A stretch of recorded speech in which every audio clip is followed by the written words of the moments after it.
मेरी अमन अली खान है और मैं विजयवाड़ा से बोल रही हूँ।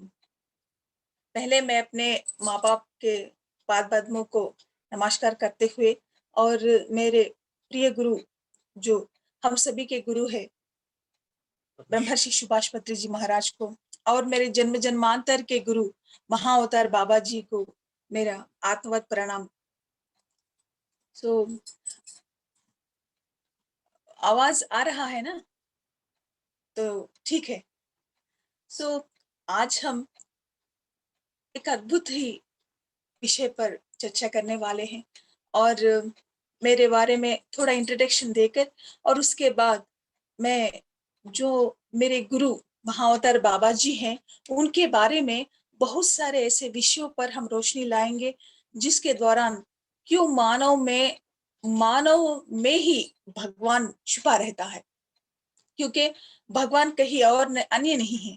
हमारे थ्रू भगवान हमसे बात करता है। सो पहले कुछ शब्द मेरे बारे में और उसके बाद फिर महाअवतार बाबा जी के बारे में हम जानकारी देंगे और उसके बाद ये सब्जेक्ट होने के बाद हम थोड़ी देर ध्यान करेंगे और उसके बाद मेरे जो हस्बैंड है ओमकार के साथ हमारा ध्यान कराएंगे और इतना ही नहीं, आज एक अलौकिक दुनिया में हम जाएंगे जैसे शैंग्रीला और उसको एक और नाम से भी जानते हैं, जैसे शंभाला के नाम से हम जानते हैं। आज उस रहस्यमय प्रदेश में हम ध्यान के द्वारा उस जगह पर जाएंगे और जो वहां पर है एक अद्भुत रहस्यमय आश्रम जो सदियों से ऋषि मुनियों वहां पर स्थापित है और आज भी वह आश्रम है और वो कहाँ है हम जानेंगे। इसके पहले हम जानेंगे कि पहले मेरे बारे में कुछ इंट्रोडक्शन मैं देना चाहूंगी। मेरा नाम हनी अमन अली खान है और हम विजयवाड़ा में रहते हैं और 2006 में मैंने इस ध्यान के प्रपंच में मैंने प्रवेश किया था। सो मैं एक मुस्लिम फैमिली से बिलोंग करती हूँ, सैयद फैमिली से, और हमारे यहाँ ध्यान ऐसे शब्द भी कोई सुन नहीं पाता क्योंकि हमारी दुनिया अलग है। क्योंकि हमारे यहाँ बहुत सारे मेहमान आते रहते हैं और घर में तो तरह-तरह के व्यंजन, पकवान, बिरयानी और न जाने कैसे-कैसे हम लोगों को हमारे यहाँ बनाया जाता है।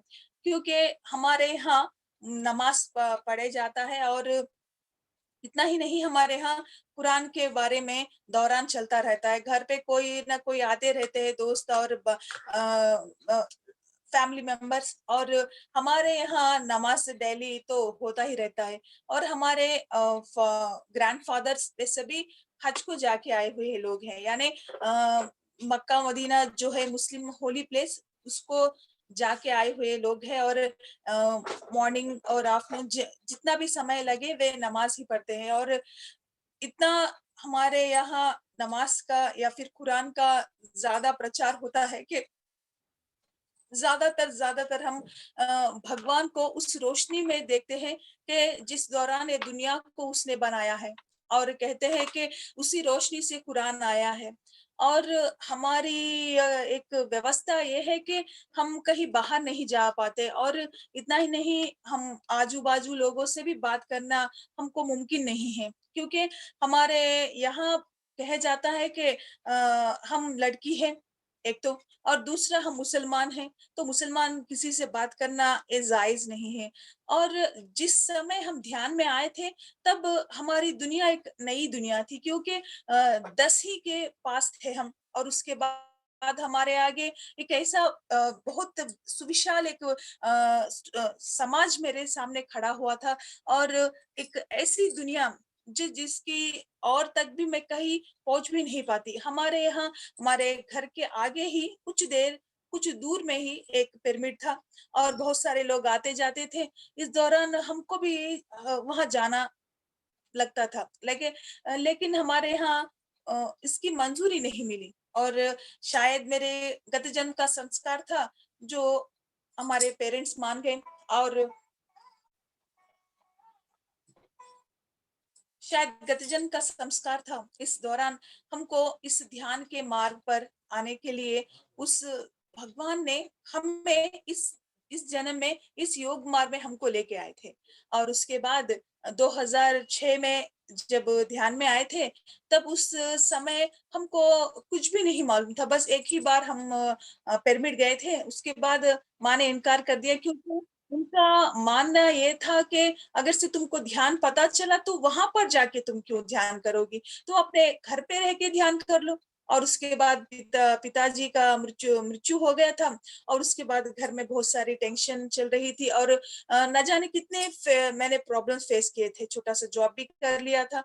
इस दौरान ध्यान तो घर पर ही चलता रहता था, और कभी-कभार पिरामिड को जाने का अवकाश हमको मिलता था। बहुत सारे क्लासेस रन होते थे, लेकिन हमको इजाज़त नहीं मिलती थी, क्योंकि हमारे यहाँ हमारे पेरेंट्स और रिलेटिव्स ये मानते हैं कि ध्यान एक ऐसा जगह है जहाँ लोग भगवान को भूल जाते हैं। जैसे एक दूसरे अलौकिक ही लोग अलौकिक ही जगह जैसे वे कुछ पागल हो जाते हैं। इस तरह की पुकार कई हम लोगों ने फेस किया। जब हमने 2000 से जब मेडिटेशन के मार्ग में आए, तो हमको ये जो ध्यान का मार्ग था, हमें बहुत अच्छा लगा, क्योंकि यहाँ हिंसा नहीं थी।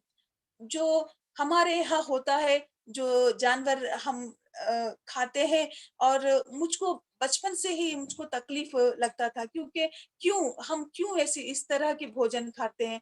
क्योंकि मेरे सभी दोस्त और सभी फ्रेंड्स उनके कैरेजेस में तरह-तरह के व्यंजन आते थे। लाइक सांभर, वड़ा, ऐसे बहुत सारे different type of vegetarian food आता था। मेरे सभी दोस्त ब्राह्मण थे, और मैं तो मुस्लिम लड़की। वे लोग मेरे पास भोजन के समय नहीं बैठते थे। मुझको बहुत तकलीफ होता था, क्यों इस तरह मुझको अलग किया जाता है? इस तरह के बहुत सारे मैंने फेस किया था, और उसके बाद मैंने नॉन-वेज छोड़ दिया, और उसके बाद मैंने ये सीख लिया था, समझ लिया था कि क्यों हमको शाकाहारी बनना है, क्यों हमको इस मार्ग में चलना है। और उसके बाद मेडिटेशन करते गए, और उसके बाद कई ऐसे मोड़ आए, और कई ऐसे समस्याएँ मेरे जीवन में आए, मेरे विवाह में भी कई अड़चन आए थे। लेकिन बाबा जी ने सब कुछ क्लियर कर दिया, और आज इस पथ पर इतने आगे हम जा चुके हैं कि इस जगह बस आज हमको लगता है कि सक्सेस इतनी आसान नहीं होता, क्योंकि जीवन में हर एक इंसान को वो कठिनाई देखनी पड़ती है, वो समस्याओं को देखनी पड़ती है। जैसे उस जो उस ऊँचाई के शिखर पर पहुँचना होगा, तो उसके दौरान हमको बहुत सारे प्रॉब्लम्स फेस करने पड़ेंगे, और इसी तरह मैंने भी अपने जीवन में कई सारे प्रॉब्लम्स को फेस किया, और उसके बाद एक शाकाहारी और एक योगी के साथ मेरा विवाह हो गया।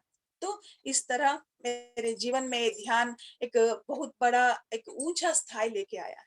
सो अब हम ये था मेरा परिचय, और अभी हम महाअवतार बाबा जी के बारे में जानेंगे।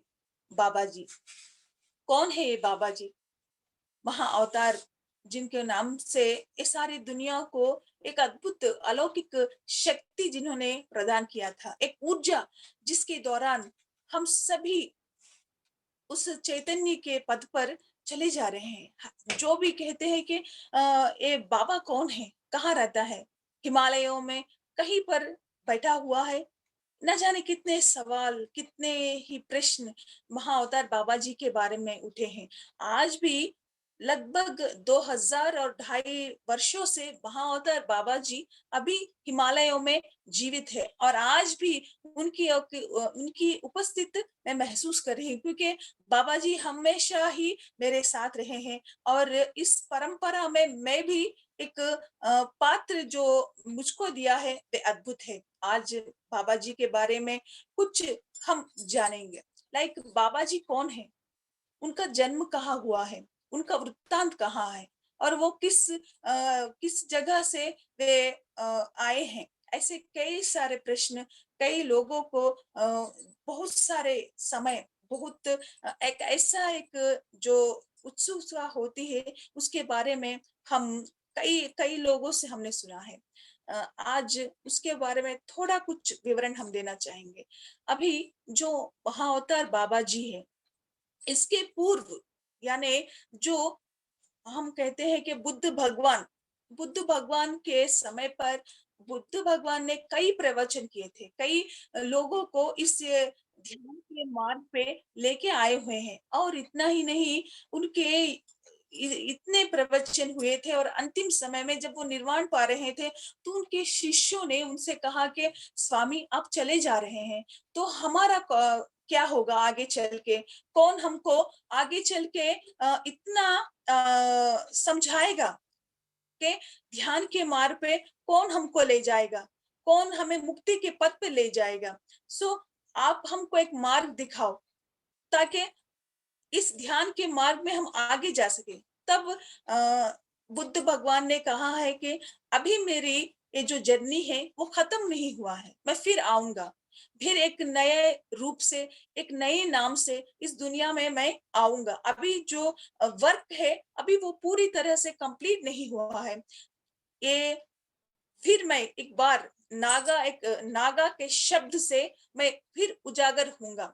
उस दौरान मैं फिर इस दुनिया में आऊंगा और कई आत्माओं को मैं चैतन्य के उस पद पर ले जाऊंगा जो कोई भी आज तक नहीं पहुंचा है।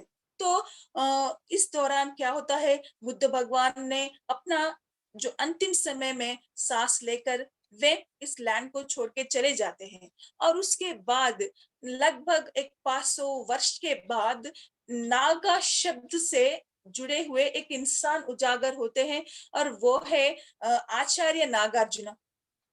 जिनके जिनके आने के बाद, आचार्य नागार्जुन जी के आने के बाद जो बुद्ध के प्रवचन हैं और बुद्ध के जो कई जो उन्होंने स्थापित किया था और जो ध्यान का मार्ग है आनापानसति जो बुद्ध भगवान ने जो लेके आए थे वो उजागर हो गए और कई लोगों को ये जो ध्यान का मार्ग है फिर से एक सभी लोगों में एक चैतन्य लेके आए थे आचार्य नागार्जुन जी।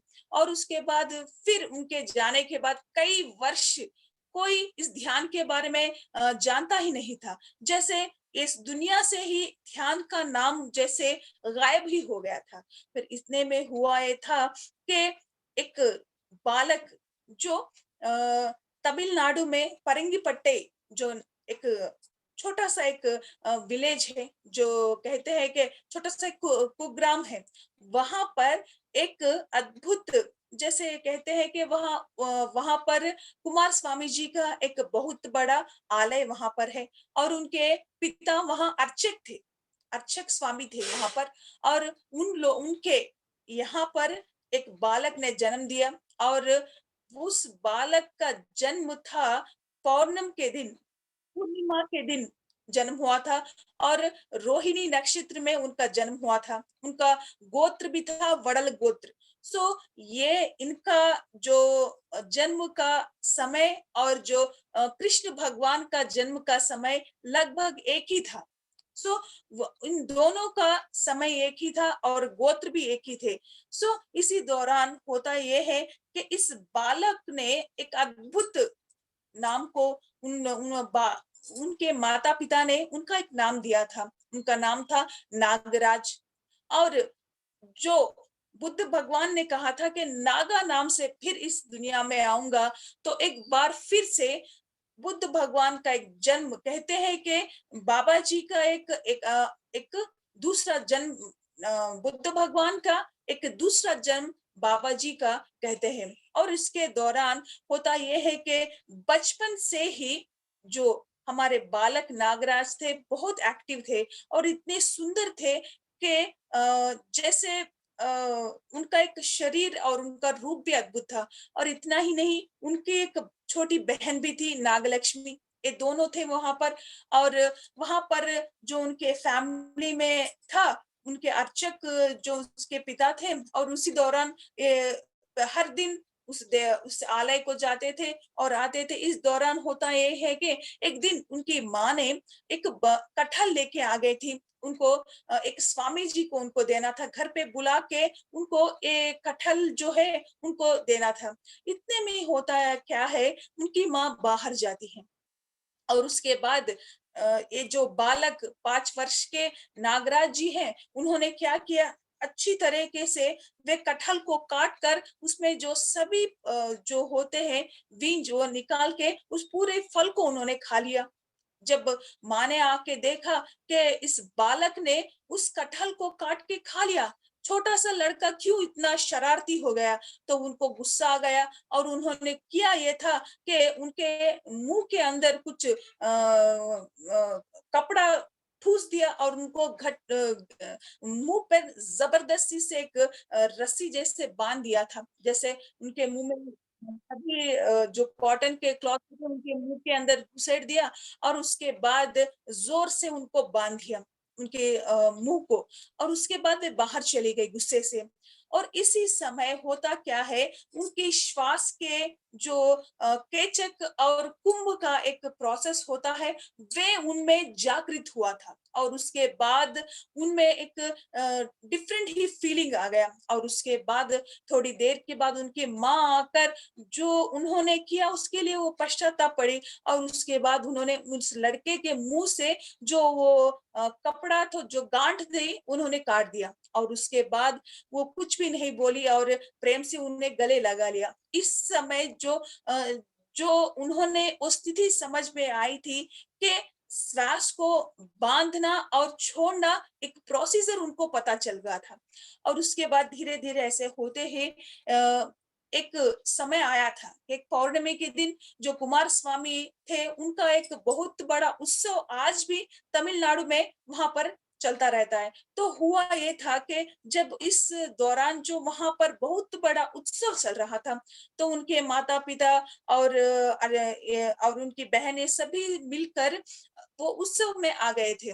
अचानक होता ये है कि ये बालक जो नागराज है, उनको कुछ लोगों ने अपहरण कर लिया था और उनको लेकर दूसरे गाँव चले गए, लाइक कलकत्ता। कलकत्ता ले चले गए थे और कुछ ही पैसों के लिए नागराज को यानी हमारे बाबा जी को उन्होंने उनको बेच दिया था और उसके बाद हुआ ये था कि कई साल वहाँ पर उन्होंने काम किया, लाइक एक सर्वेंट के जैसे उनके यहाँ वो जो पैसे वाला था जिन्होंने बाबा जी को खरीद लिया था, उन्होंने बाबा जी के अच्छी तरह से देखभाल किया था। लेकिन बाकी सभी लोग बहुत सारे लोग ऐसे थे उस ज़माने में लोगों को सर्वेंट के जैसे बच्चों को, बड़ों को, स्त्रियों को अपहरण करके दूसरे गाँवों को भेजकर उन लोगों से बिज़नेस करते थे। उनको ज़बरदस्ती पकड़ कर ले जाते थे और उनको बेच देते थे पैसों के उपस में।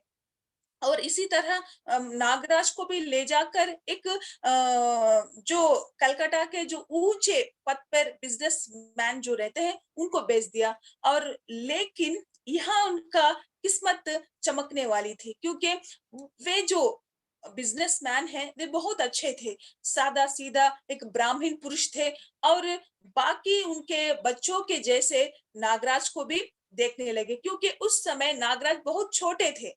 5 ही वर्ष के उनका आयु था और उनसे छोटे-मोटे ही काम कराते थे। ज़्यादातर उनको भगवान के बारे में वे चर्चा करते थे। बहुत सारे साधु-संत लोग उनके यहाँ आते थे और कई ऐसे विषयों पे वे चर्चा करते थे जिसके दौरान बाबा जी जो नागराज है, वे सुनते रहते थे। उनको लगता था कि क्यों? क्या एक इंसान को चाहिए? क्या एक परिवार जैसे खान-पीन, एक अच्छी ज़िंदगी, ये शादी, ये सब क्या है? क्यों इंसान इस माया-मोह में बंधा रहता है? तो एक कहानी उन्होंने सुन रखा था। उस कहानी का द असर उन पे बहुत आ गया था। लाइक जैसे उन्होंने एक कहानी सुना था, जो उनके जो बचपन में थे, उनको उन्होंने एक कहानी सुन लिया था। जैसे कि ये एक बिल्ली की कहानी थी। ये बिल्ली की कहानी उनको ऐसी एक तृष्णा में लेके चली गई, लेकिन इस संगठना के बारे में सभी लोग हँसते थे, लेकिन उन्होंने इस छोटी-सी कहानी से बहुत बड़ा ज्ञान उन्हें प्राप्त कर लिया। वो बिल्ली की कहानी ये थी कि एक सज्जन पुरुष थे। तो सज्जन पुरुष बहुत सारे लोगों को मदद करते थे और उनके यहाँ कई लोग आते-जाते जैसे बहुत अच्छी तरह के उनका व्यवहार था। तो होता ये है एक दिन उन लोगों ने दूसरे गांव को जाने का निश्चय किया और जो आसपास के पड़ोस के लोग थे उनसे कहा कि हम गांव जा रहे हैं, थोड़ा हमारे घर को ध्यान दे दो। तो होता ये है कि वे गांव चले गए और उसके बाद उसी दिन रात को होता क्या है, उनके यहाँ से बहुत बड़ा बवाल सुना रहा था। बहुत बड़ा ऐसे साउंड आ रहा था कि सभी को लग रहा था कि अंदर कोई चोर घुसा हुआ था। अंदर कोई चोर घुसा हुआ था। तो उन लोगों ने, आसपास के सभी लोगों ने क्या किया, आके एक-एक करके डंडा पकड़कर उस घर के आगे आके खड़ गए थे और सभी देख रहे थे कि अभी वो चोर जो था वो अंदर से बाहर आएगा। बहुत देर खड़े हुए थे। सामान तो ऐसा ज़ोर से आवाज़ आ रहा था कि जैसे कुछ हो रहा था, कुछ पैक हो रहा था, लेकिन कितनी देर खड़े हो गए, घंटा हो गया, डेढ़ घंटा हो गया, लेकिन वो चोर बाहर नहीं आ रहा था। तो वहाँ में जो सभी लोग खड़े हुए थे, उनका जो आत्मविश्वास था और जो उनको बहुत सारा गुस्सा आ रहा था। इतनी देर खड़े हो गए, लेकिन वो चोर क्यों बाहर नहीं आ रहा? तो उन्होंने, उन लोगों में से एक सज्जन पुरुष ने किया क्या था, जाके एक डंडा पकड़ के जोर से उस दरवाजे को मारा था और मारते ही क्या हुआ था, जो सामने का दृश्य था वे देख के सभी हैरान हो गए। होता यह है कि वहां पर जो सामान है वो सभी बहुत सारे चिंदर बंदर नीचे पड़े हुए थे, बड़े बड़े भगोने पड़े हुए थे। सामने एक बिल्ली थी और उस बिल्ली का जो सिर है एक छोटी सी हांडी में अटक गया था।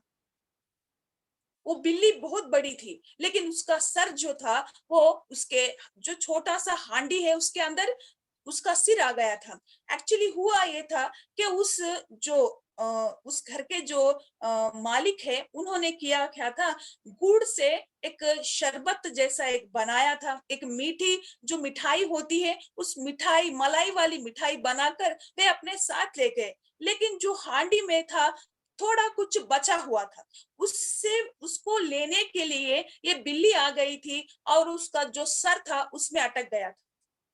इस विषय पर उस बिल्ली को पकड़ने के लिए बहुत सारी कोशिश हो गई और किसी दौरान उस बिल्ली को पकड़ लिया और उस जो हांडी था उसको निकाल दिया। सो इस दौरान सभी लोग हंसे थे, खूब हंसे थे, लेकिन इनको समझ में आ गया था, वो जितने छोटे थे उनके उनके मस्तिष्क में ये बात आ गया था कि माया जो एक भौतिक प्रपंच है वे एक हांडी जैसा है।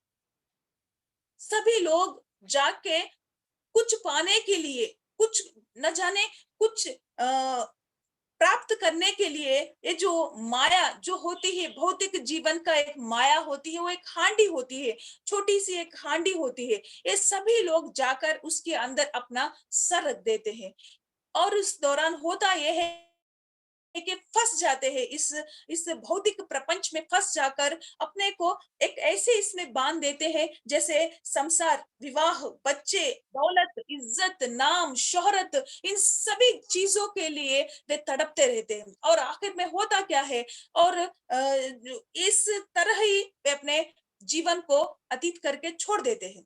तो इस संघटना से उन पे बहुत प्रभाव पड़ा और उसके बाद उनको समझ में आया कि ऐसी माया में हमको फँसना नहीं है।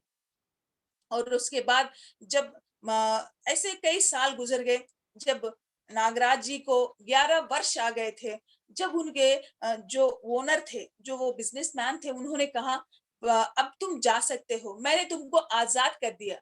तुम चाहे तो यहाँ पर रह सकते हो या फिर वापस अपना घर चले जाओ।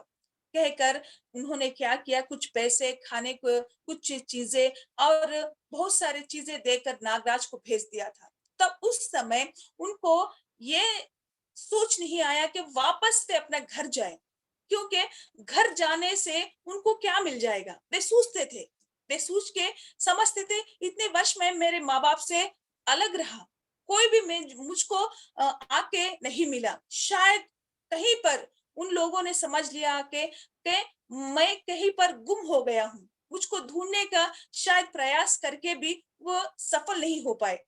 तो यहाँ पर आके मेरा जीवन वहां से कट गया है। अब यहाँ से मेरा जीवन शुरू हो जाएगा। तो अब मैं क्या करूं? कहाँ पर जाऊं मैं? मेरा मार्ग क्या है? बस ऐसे सोचते खड़े रह गए। और इतने में होता क्या है, काशी से कुछ लोग, काशी जो यात्रा कंप्लीट करके कुछ साधु लोग आते हुए ये जो नागराज है उनको नजर आ गए थे। और उसके बाद नागराज ने किया क्या था, उनके पास जाके कहते हैं कि मुझको भी आपके साथ ले लो, मैं तुम्हारे साथ आऊंगा। तो उन लोगों ने इस अद्भुत बालक को देख लिया था। और उनका चेहरा जो था एक अद्भुत अलौकिक रोशनी से चमक रही थी। और उन्होंने समझ लिया कि एक दिन इस लड़का जरूर एक अद्भुत कार्य करेगा। तो उन्होंने किया क्या था, बाबा जी को, जो नागराज है, उनको अपने साथ ले लिया।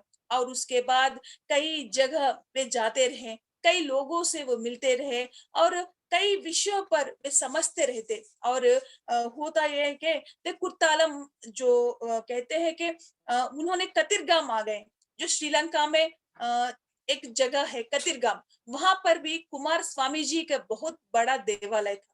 और उस देवालय का प्रामुख्यता ये है कि कुमार स्वामी जी का जो विग्रह होता है, वहां पर उस विग्रह नहीं है, वहां पर सिर्फ एक यंत्र होता है।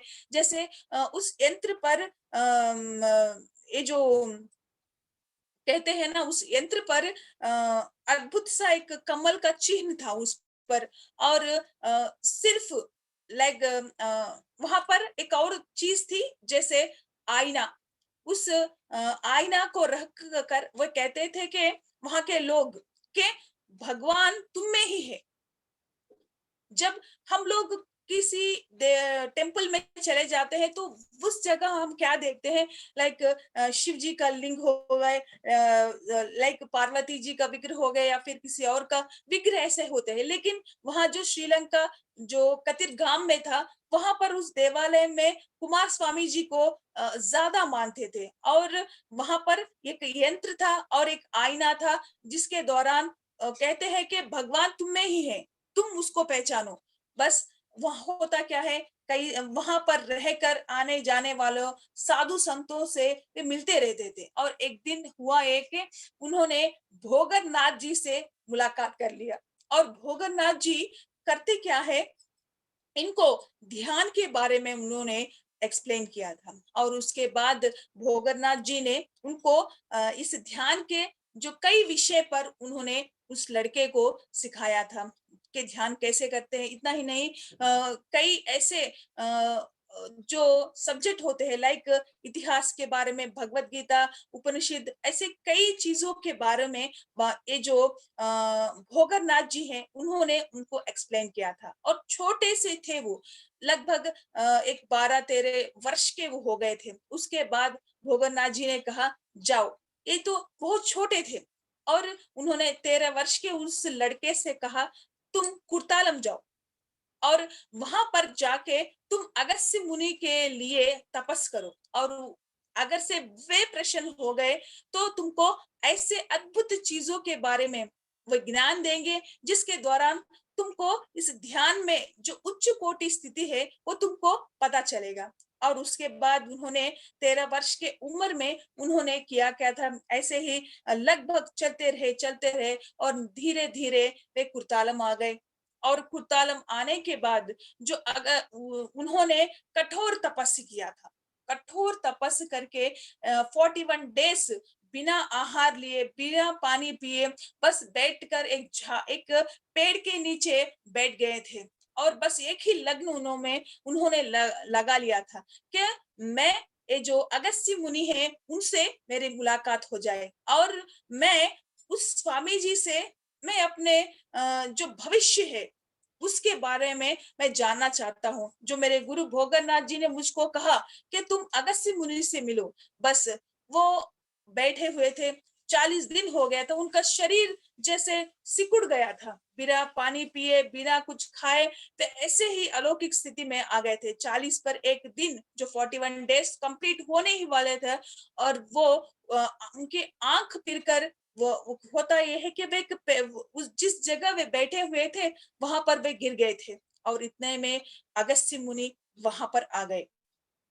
और उसके बाद उन्होंने अद्भुत से उस लड़के को उठाया और उनको थोड़ा सा भोजन और पानी देकर उनको बिठाया। और कहा कि तुम इतने छोटे लड़के हो, इतने छोटे से हो, तुमको क्यों, किस वजह से इतना कठोर तुमने ध्यान कर दिया? तो उन्होंने कहा, मैं इस जीवन में जो मैं सभी को देख रहा हूँ, इस समाज को, इस लोगों को, क्यों ये लोग दुनिया में आते हैं, क्यों चले जाते हैं, कौन है ये सभी लोग, क्यों हम इस दुनिया में इस माया में फंसे हुए हैं? क्या इसको ऐसा कोई मार्ग नहीं है जिससे इस माया से हम उजागर हो सके, इस जन्म को हम अंतिम जो कहते हैं आखिरी जन्म बना सके, फिर इस दुनिया में ना आ पाए? क्योंकि मैंने बहुत से लोगों को देखा हुआ था, वे लोग जन्म लेते हैं, खाते हैं, पीते हैं, बड़े हो जाते हैं, लेकिन उसके बाद होता क्या है, वृद्धाप्य आ जाता है और उसके बाद वे इस देह को छोड़ देते हैं, फिर आते हैं। ऐसे क्यों? क्यों इंसान को ये जो जरा होती है, जो वृद्धाप्य होता है, क्यों आता है? क्यों इंसान अमर नहीं होता? क्यों इंसान को वो अमृत की सिद्धि नहीं मिलती? ऐसे कई प्रश्नों ने जो अगस्त्य मुनि से उस जो बालक था, 13 वर्ष का उस लड़का ने अगस्त्य मुनि से प्रश्न किया था। तो होता ये है कि अगस्त्य मुनि ने बहुत प्यार से उस लड़के को समझाया कि तुम में तो एक अद्भुत शक्ति है, तुम सामान्य लड़के नहीं हो, तुम तो उस भगवान के एक दूत हो, क्योंकि तुमको भगवान ने इस दुनिया में इसलिए लाया लाया है, आगे चलकर कई लोगों को तुम मार्ग दिखा पाओगे। सो तुमको मैं दीक्षा दूंगा, तुमको मैं अपना शिष्य बनाकर जो जो प्रोसेस है अमृत सिद्धि का, उसको मैं बोलूंगा। और उसके बाद अगस्त्य मुनि ने उनको एक अद्भुत सा पाठ है उनको स्टार्ट कर दिया। और होता क्या है, उन्होंने अपने ये जो नागराज जी है, उनको ये कायकल्प का विद्या उन्होंने सिखाया। कायकल्प का विद्या, ये कायकल्प का विद्या ऐसा होती है जिसके दौरान इंसान जैसे इंसान हमेशा के लिए यौवन हो सकता है। एक रकम का एक ये एक तरह की एक प्रोसेस है जिसके दौरान ये कायकल्प के विद्या से कोई भी इंसान बूढ़ा नहीं होता, उसको वे यौवन स्थिति में हमेशा रहता है। एक जो कायकल्प का जो एक विद्या है, उन्होंने उसको सिखाया। और उसके बाद उन्होंने क्रिया योगा और क्रिया कुंडलिनी के बारे में उन्होंने उपदेश दिया था। अब ये क्रिया होता क्या है? क्रिया योगा होता क्या है? बहुत से लोगों ने जो क्रिया योग के बारे में सुन रखा है, ये क्रिया योग होता क्या है? इसमें 4 तरह के प्रोसेस होती है, जो क्रिया योगा में और जो क्रिया कुंडलिनी में जो होता है। पहले क्रिया योगा के बारे में हम बताएँगे। जो उससे पहले क्रिया योगा में जो अगस्त्य मुनि ने उनको सिखाया था, वो ये था जो भस्त्रिका प्राणायाम। इसके दौरान जो श्वास में जो उच्च स्थिति होता है, उसको लेके आने के लिए ये क्रिया योग करते हैं। और भस्त्रिका प्राणायाम, ये जो हायर डायमेंशन की, जो हायर ऊर्जा पाने की एक शक्ति है, एक स्थिति है, जो अपने भीतर ही होती है, उसको उजागर करने के लिए, लाइक उसे एक्टिवेट करने के लिए ये भस्त्रिका प्राणायाम हमको सिखाया जाता है पहले। और दूसरा जो होता है नाड़ी शोधन। क्रिया योगा में ये 2 प्रोसेस होते हैं। ये पहले भस्त्रिका प्राणायाम और उसके बाद दूसरा होता है जो नाड़ी शोधना। ये नाड़ी शोधना के लिए ऐसे ये इसको करने से होता ये है कि हमारे जो सूक्ष्म शरीर में जो हमारे षट चक्र होते हैं, वे एक स्थिति में होते हैं। और ये जो नाड़ी शोधना करने से हमारे शरीर में जो रक्त में ये जो कार्बन डाइऑक्साइड के जो अणु होते हैं, उसको निधान छोटा कर देते हैं। अब बहुत से लोगों को आप देखते हैं तो वो शारीरिक रूप से बहुत मोटे हो जाते हैं, थायराइड आ जाता है, या फिर वे different types of health problems को फेस करते रहते हैं। गैस्ट्रिक प्रॉब्लम्स लाइक जैसे थायराइड की ग्रंथि एक्टिवेट हो जाना, बहुत सारे फैट आ जाना। ये क्यों होता है? वो इसलिए कि आपके रक्त में जो है वो कार्बन डाइऑक्साइड के जो होते हैं शायद वो ऊंचा हो जाता है, यानी उसमें जो रक्त में हीमोग्लोबिन जो प्रोसेस होती है उसको कम करके उसकी जगह में होता यह है कि कार्बन डाइऑक्साइड के फॉर्म होते हैं वो ज्यादा हो जाते हैं। इस दौरान क्या होता है कि हमारा शरीर स्थूल हो जाता है और different types of health problems हमको आता है। अगर से आप इस जो अभी हमने बताया कि नाड़ी शोधन के द्वारा अगर से आप ध्यान भी कर लोगे तो जो आपके शरीर में जो अननेसेसरी जो आपके ब्लॉक्स है वो सब क्लियर हो जाएंगे। जैसे अभी हम जो कर रहे थे कि आनापानासति श्वास पे ध्यान रखना, इससे भी आप उस उच्च कोटि स्थिति को जा पाओगे। लाइक अभी हम जब ध्यान करते हैं, ध्यान के द्वारा हम अपने इस श्वास के गति को हम कम करते हैं और उसके बाद होता क्या है कि हमारे ब्लड में जो ऑक्सीजन होता है उस ब्लड को प्यूरिफाई करता है, फूड को डाइजेस्ट करके एक एनर्जी हमको पास करता है, जिस दौरान होता क्या है सर से लेके पांव के नाखून तक हम लोगों को उस एनर्जी की महसूस होती है। इस दौरान ध्यान के दौरान हमको ये जो कॉस्मिक एनर्जी है शरीर के हर एक कण में ये थ्रो हमारे एस्ट्रल बॉडी के द्वारा हमको ये शक्ति मिलती है। जैसे इस भौतिक शरीर को हमें उत्तेज करने के लिए हम करते क्या है, जैसे खाना खा लिया, पानी पी लिया या फिर कुछ खा लिया, तो ये भौतिक शरीर को उत्तेज करने के लिए हमको खाना खाना पड़ता है, सोना पड़ता है, पानी लेना पड़ता है। इस भौतिक शरीर को इस दौरान हम जागृत करते हैं तो अंदर एक और शरीर है, उसको हम सूक्ष्म शरीर कहते हैं। उस सूक्ष्म शरीर को हम कैसे जागृत करेंगे, उसको शक्ति कहाँ से मिलती है?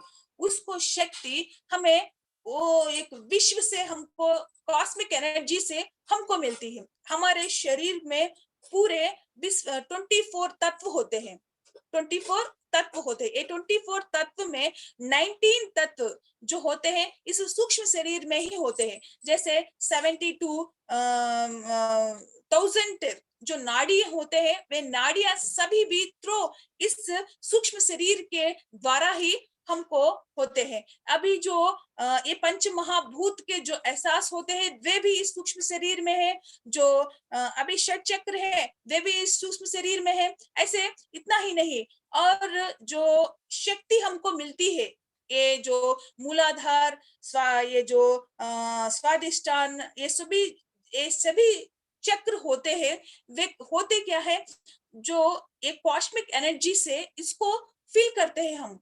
लाइक हमारे सूक्ष्म शरीर में ही इला पिंगल नाड़ियां होती है और बीच में जो स्थायी होता है वो सुषुप्त नाड़ी होती है। वे जगह खाली होता है।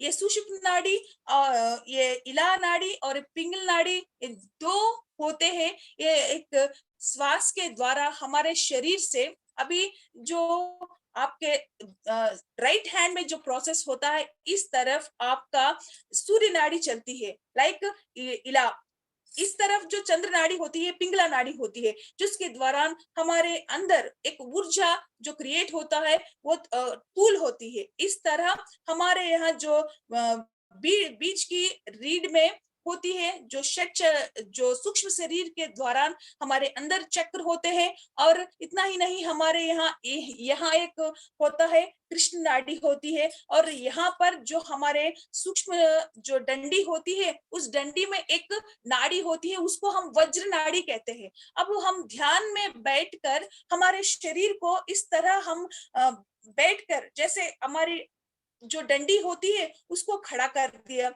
और शरीर को इस तरह बिठाकर अपने सांस लेकर और सांस छोड़ते हुए निधान से आप जब इसको जो आपका श्वास का गति होता है उसको धीमे कर देते हैं। और उसके द्वारा होता क्या है, जब आप ध्यान में लग जाओगे तो आपका श्वास का रेट होता है वो कम हो जाता है। इस दौरान हमारा आयु बढ़ जाती है और हम में ऐसी शक्ति उजागर होती है कि हमको जरा नहीं आती। जरा मीन्स हम वृद्धाप्य के छाए में नहीं जाते। हमको एक अद्भुत शक्ति से हमारा शरीर पूर्ण होता है। और हमको इस ध्यान, ये जो हम ध्यान करते हैं उस दौरान हमको जो हमारे ब्लड में जो हीमोग्लोबिन है उसकी उसमें जो शक्ति उसको बढ़ाता है। इस तरह ये जो क्रिया योग के बारे में होता यह है कि क्रिया योग के बारे में अगस्त्य मुनि ने उनको एक्सप्लेन किया था, और उसके बाद क्रिया कुंडलिनी के बारे में उपदेश देते हैं। और क्रिया कुंडलिनी के उपदेश करने के बाद होता है क्या है, उनके जो षट चक्र के दौरान, क्रिया योग कहते हैं इसको, षट चक्र सभी एक्टिवेट होकर वो कुंडलिनी जागृत हो जाता है। क्योंकि ये जो सर्प होता है, अब अधोमुख हो, नीचे के तरफ होता है, ये जो सर्प, जो कुंडलिनी के फॉर्म होके जो सर्प होता है वो नीचे की तरफ देखता रहता है।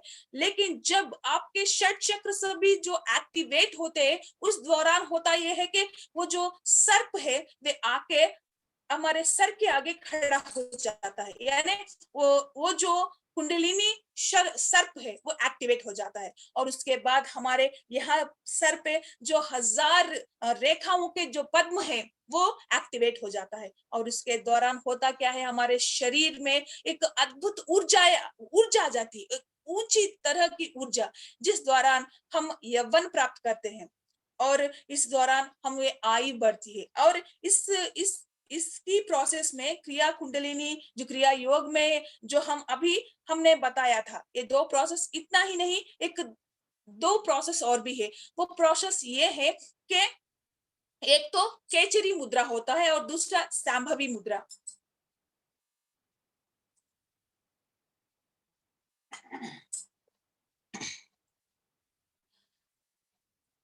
ओके, केचरी मुद्रा, ये केचरी मुद्रा बहुत ही इंपॉर्टेंट है इस क्रिया योग के दौरान। और शांभवी मुद्रा भी इतना ही इंपॉर्टेंट होता है। जैसे आपका जो जीभ होता है, ये जो जीभ होता है उसको फोल्ड करके आपको जो अंदर जो एक नली होती है, जो ऊपर छोटा जीभ होता है, उसको फोल्ड करके वहां पर उस जीभ को वहां तक पहुंचाना पड़ता है। और इस दौरान होता यह है कि उस जो केचरी मुद्रा में रहकर आप ओमकार को बोलेंगे, इस दौरान आप साधना करते रहेंगे, तो 1 वर्ष के अंदर एक अद्भुत ऐसा शक्ति आपको मिलेगी। वहां से एक अमृत धारा आपको मिलेगा, जिस दौरान उस अमृत की धारा आप पाएंगे। और उससे होता क्या है, आपके शरीर में एक नूतन तेज आ जाएगा। और इतना ही नहीं, आपका उम्र जो होता है वो कम हो जाती है। ऐसे कई प्रोसेस है जो इस क्रिया योग और क्रिया कुंडली में। और दूसरा एक और होता है शांभवी मुद्रा। आपने बाबा जी को देखा ही होगा कि ये 2 आंख इस आज्ञा चक्र के दौरान हम देखते हैं, जैसे ये 2 आंख यहाँ पर आ जाएगा। तो बाबा जी बस ये जो प्रोसेस होता है, अगस्त्य मुनि ने नागराज को सिखा दिया था। और उसके बाद उन्होंने कहा कि तुम ये जो अभी जो क्रिया योग, क्रिया कुंडलिनी, कायकल्प का विद्या, ये सभी मैंने तुमको सिखा दिया। अब तुमको करना यह है कि कुछ दिन यहाँ पर ध्यान करो, और उसके बाद तुम जाकर हिमालयों में तुम तपस्या करके वहां से अपना एक मार्ग बनाओ। बस अगस्त्य मुनि ने इतना कहा, और उसके बाद वे चले गए। उसके बाद ये जो नागराज जी हैं, उन्होंने किया ये था कि वहां बैठकर कई साल वहां पे ध्यान करने लगे। और इतनी इतनी इतनी ध्यान में वो निमग्न हो गए, उनको आहार पानी ये कुछ भी उनको उनके उनके यहाँ पहुंच नहीं पाता था। बस उनका यही लग्न था कि जो उन्होंने अपने गुरु अगस्त्य मुनि से सीखा था, बस उसको पाना चाहते वे। उनका अंतिम लक्ष्य यही था कि मानव क्यों नहीं इस शरीर से ओझर होकर क्यों अमृत सिद्धि को नहीं पाता, बस ये जानना चाहते थे। बस इसी तरह उन्होंने कठोर तपस्या किया था। और एक दिन हुआ ये था कि कुमार स्वामी जी उनके आगे आके प्रत्यक्ष हो गए। और उन्होंने कहा, आज से तुम अमर हो, इतनी ध्यान तुमने इतनी छोटे से उम्र में कर लिया, आज से तुम हमेशा के लिए अमर हो जाओगे। बस इतनी बात उन्होंने कहा। और उन्होंने कहा, आज के बाद तुमको कभी भूख नहीं लगेगा, पानी और प्यास कभी भी नहीं लगेगा, तुम आज जितने उम्र में हो हमेशा के लिए तुम वही नजर आओगे, तुम्हारा उम्र नहीं बढ़ेगा, तुम वृद्धाप्य छाया में नहीं जाओगे, तुम ऐसे ही अमृत सिद्धि हमेशा के लिए, तुम जितने वर्ष तुम चाहो इस जमीन पर तुम रह सकते हो। और जिस दिन तुमको अगर से यहाँ से चले जाना चाहोगे, उस दिन तुम अपने शरीर को पूरी तरह से स्वशरीर, तुम चाहे तो तुम जो ऊर्ध्व लोग को ऊर्ध्व तल में तुम शरीर के साथ तुम जा सकते हो। बस इतना वो कुमार स्वामी जी ने बताया और वो डिसअपीयर हो गए। और उसके बाद बाबा जी जो नागराज है, उन्होंने किया क्या था, वहां से लेकर बद्रीनाथ आ गए। बद्रीनाथ आकर वहां पे जो माँ अंबिका का जो पीठ होता है, वहां पर 12 पीठों में एक पीठ वहां था। और उसके बाद बाबा जी एक गुहा में, जो प्रथम कैलाश कहते हैं, वहां पर आकर उन्होंने ध्यान कर लिया। लगभग 6 महीने तक एक एक गुह में बैठकर उन्होंने ध्यान किया। और उसके बाद वहां से निकल के कई जगह पे वे घूमते रहे।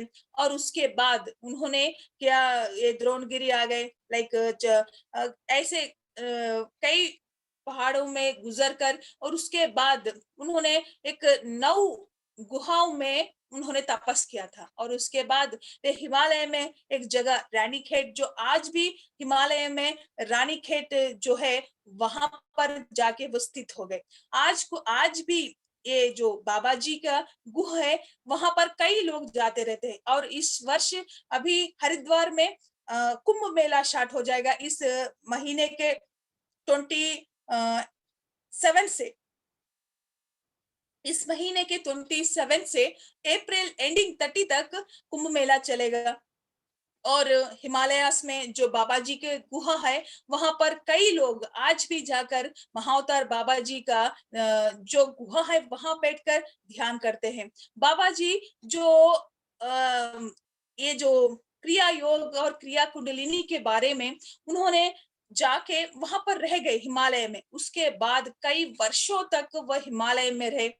आप लोगों ने ऑटोबायोग्राफी ऑफ योगी, जो परमहंस योगानंदा की जो किताब है, जिसमें उस किताब के थ्रू हम सभी लोगों को, लाइक उसमें एक एक पार्ट में आकर लहड़ी महाशय के बारे में हम लोगों ने पढ़ा हुआ था। लहड़ी महाशय को महाअवतार बाबा जी ने अपने कार्य पर, उनको ये जो रानीखेत है वहां पर उनको बुलवाया था। और उसके बाद जो एक लड़का, 16 वर्ष का जो लड़का, उनको बालकनाथ कहते हैं। और वे न जाने कितने ही वर्ष वहां पर थे। और उसके बाद जब लहरी महाशय वहां पर आते हैं, और आने के बाद वे कहते हैं कि कौन हो तुम जो इस हिमालय में हो। तब महाअवतार बाबा जी ने कहा कि तुम मेरे शिष्य हो, देखो वो गुहा वो तुम्हारी है। गत जन्म में तुम उस गुहा में मेरे साथ बैठकर योग में तुमने उच्च कोटि स्थिति को पाया था।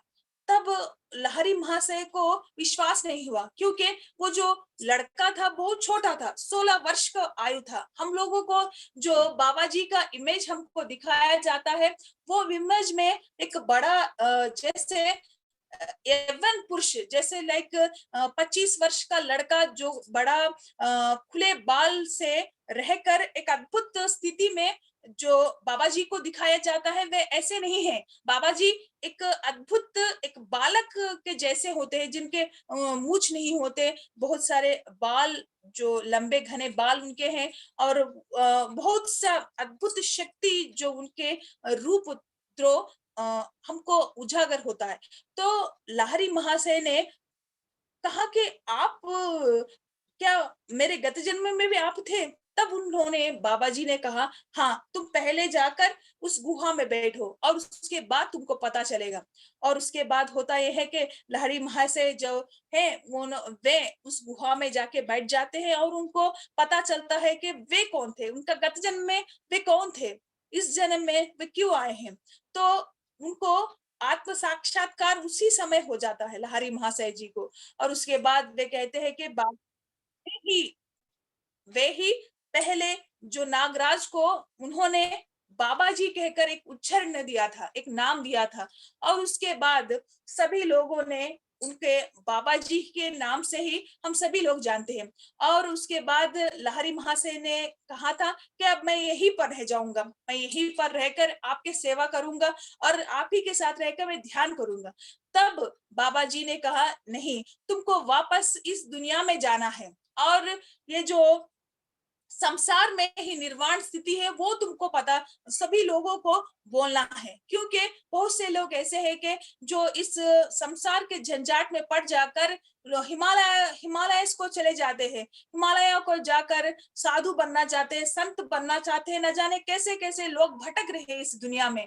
तुमको वापस इस दुनिया में जाना है और उसके बाद जो मैं तुमको सिखाऊंगा क्रिया योगा, उस क्रिया योगा के बारे में सभी लोगों को तुम्हें बताना होगा। और उसके बाद तुम्हें, जब तुम्हारा जो काम तुमको दिया गया वो पूर्ति होने के बाद तुम वापस मेरे पास आ जाओगे।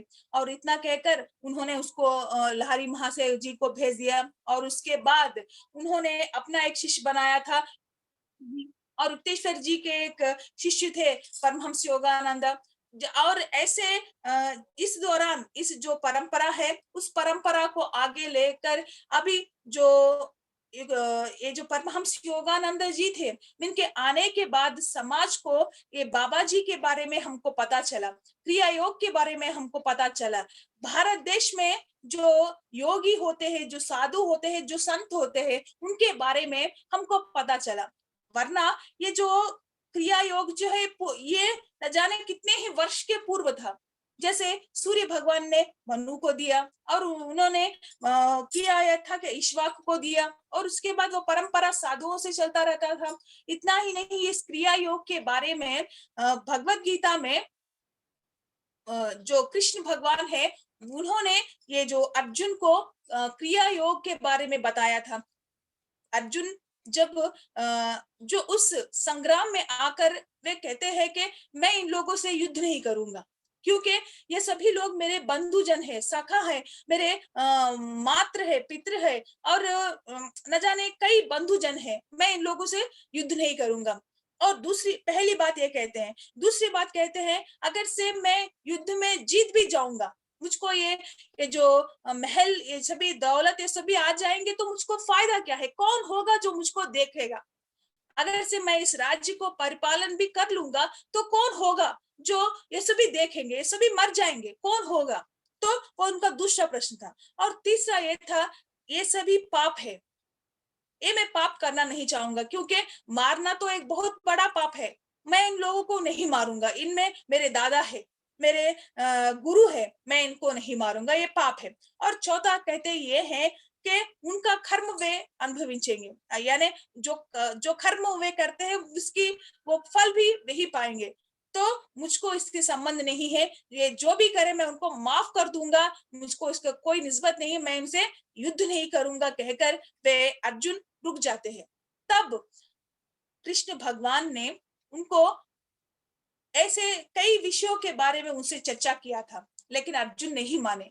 और इतना ही नहीं, कृष्ण भगवान ने अपना एक विराट रूप उनको दिखाया। तो उस विराट रूप में उन्होंने इस सूक्ष्म शरीर के दौरान जो सूर्य चंद्र हमारे शरीर में है, हमारे जो 7 शरीर है, हमारे शरीर में जो अग्नि है, जल है, वायु है, आकाश है, इन सभी को दिखाया था।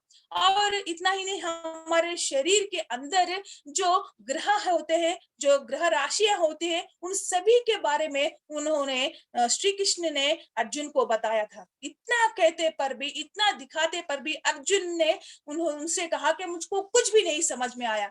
तब उन्होंने कहा तक्षण ही तू योगी बन जा, अगर से तुम योगी बनोगे तब तुमको समझ में आएगा कि सच क्या है, असच क्या है। तब कृष्ण भगवान ने जो अर्जुन को क्रिया योग के बारे में समझाया और उनको तभी उसको दीक्षा दे दिया। सो इस दौरान ये क्रिया योग जो कहते हैं ये सदियों से चलता आ रहा है। सो आज भी महा अवतार बाबा जी लाइव में है, लाइव में रहकर ऐसे उन्होंने, और उनकी बहन जो नागलक्ष्मी है वे भी एक अद्भुत स्त्री है। और उसके बाद वे एक स्थाई के आने के बाद वे ध्यान के मार्ग में चलकर वो अपने भाई को जान लेती हैं और वे भी ध्यान साधना करके अद्भुत एक स्थिति वो पा चुकी हैं। और बाबा जी इस लैंड से चले जाने वाले थे, लेकिन उनके बहन और न जाने कई लोगों ने उनसे कहा कि बाबा जी आप इस लैंड से मत जाओ, क्योंकि ये जो जमीन है ये सभी अंधकार से, अज्ञान लोगों से भरा हुआ है। क्यों एक इंसान को फिर जन्म मरण के इस चक्र में फंसा रहना का, वो लोग क्यों क्यों ऐसा करते हैं? क्यों इस जमीन पे आते हैं? क्यों माँ के गर्भ में 9 महीने रहकर जो अंधेरे में वे रहकर, उस कीड़ मकोड़े के उस गंदगी में रहकर इस जमीन पे आते हैं, फिर माया के उजागर में, माया में जाकर फिर संसार को अपना लेते हैं, जैसे एक नाम ले लेते हैं, दौलत, इज्जत, शोहरत, इसके आगे पीछे घूमते रहते हैं, फिर इस शरीर को तज देते हैं, फिर आके फिर जन्म लेते हैं। कितने वर्ष ऐसा चलता रहेगा? बाबा जी ने कहा इस जमीन पर हर एक मानव को मुक्ति जो मार्ग होता है उसको दिखाए बगैर मैं यहाँ से नहीं जाऊंगा। और उसके बाद बाबा जी हमेशा के लिए अभी लाइव में है, और उनके कहना है कि ये जमीन पर सभी मेरे लिए एक है, एकमेव द्वितीयम, यानी सभी में जो चैतन्य है एक ही है। एक कीड़े में भी वही चैतन्य है, एक जो एक इंसान में, एक जानवर में, सभी में ही वो चैतन्य रूप से स्थित है। तो क्यों मानव इसको समझ नहीं पाता? क्यों ये सभी जो करता रहता है, क्यों ये अज्ञान से क्यों करता रहता है? बस इसके लिए बाबा जी ने ठान लिया कि जमीन पर जब तक हर एक मनुष्य को ज्ञान नहीं प्राप्त होता, तब तक मैं इस जमीन को नहीं छोड़ूंगा। बस आज भी महाअवतार बाबा जी लाइव में है। एक और अद्भुत विषय मेरे जिंदगी में मैं आपको बताना चाहूंगी। मैं जब मेरे जो पिता थे उनके गुजर जाने के बाद एक छोटे से स्कूल में मैं जॉब करती थी टीचर के तरह। सो उसके बाद मैंने अपने घर पे एक ट्यूशन रख लिया था। ट्यूशन रखने के दौरान कई बच्चे मेरे यहाँ आते थे और उनको पढ़ाती थी मैं। और उसके बाद मैंने अपने घर के बाहर एक बोर्ड मैंने लगा दिया कि यहाँ पर उचित से ध्यान सिखाया जाएगा। तो बहुत से दिन चले जा रहे थे लेकिन कोई नहीं आया। एक दिन एक इंसान आया था मेरे यहाँ, और इसके दौरान ये होने से पहले हुआ ये था कि मुझको रात के समय 2 से अड़ी या 3 बजे के समय एक व्यक्ति आके मुझको उठाता था सूक्ष्म रूप में। उठाकर कहता था कि एस्ट्रल से वे आके मुझसे बात करते थे। मुझको डर लगता था कि कौन है ये? क्यों आके मुझको बात करता है? ये इंसान कौन है? जो मुझको डर लगता था। मैं क्योंकि छोटी थी, मुझको समझ में नहीं आता था। और उसके बाद हुआ ये था, लगभग 2 दिन वे आते रहे, और तीसरे दिन हुआ ये था, जो मेरे गुरु जो जिन्होंने मुझको ध्यान सिखाया था, उनके पास मैं चली गई और मैंने बताया कि 2 दिन से कोई आ रहा है, मुझको उठा रहा है और मुझसे बात कर रहा है, और मुझको डर लग रहा है। आप ही एक मार्ग दिखाओ, कौन है ये इंसान जो मुझको ऐसे डिस्टर्ब कर रहा है? तो मेरे गुरु ने कहा, तो आज भी अगर से इस रात को भी अगर से उस इंसान आ जाए, तो उससे आप उसका नाम पूछ लेना कि वो कौन है। बस इतना ही उन्होंने बताया, और तीसरी ही रात फिर वे आ गए। आके फिर से मुझसे बात कर रहे थे।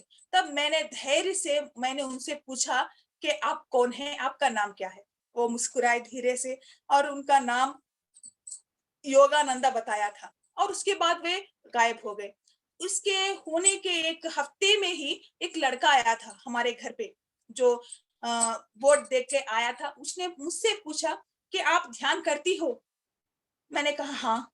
तो मेरे पास एक किताब है, मैं उस किताब को लगा के आपको देना चाहूँगा, क्या आप उस किताब को पढ़ोगे? तो मैंने कहा कि ठीक है, लेके आओ। उसके बाद उस लड़के ने एक किताब लेके आया था। वो बड़ा ही लड़का था, जैसे कोई ब्राह्मण लड़का था। वो आके मुझको किताब दे के गया था। इतना इतना मोटा किताब था। मुझको देखते ही लगा क्या ये किताब है? ये लड़की कौन है? मुझको इस किताब का आवश्यकता क्या है?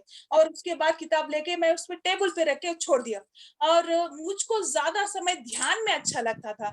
ज़्यादातर मुझको विज़न्स आते रहते थे, और एस्ट्रल ट्रैवल्स मैं बहुत ज़्यादा करती थी। मुझको टीवी देखने, किताबें पढ़ने, इस किसी विषय पे मुझको इंटरेस्ट नहीं था। बस स्कूल जाना था, घर पे थोड़ा बहुत काम करना था, ट्यूशन देख लेना था, पर बस ध्यान में बैठ जाना था, और कभी-कभार समय मिल जाने पर फिर मिट जाना था।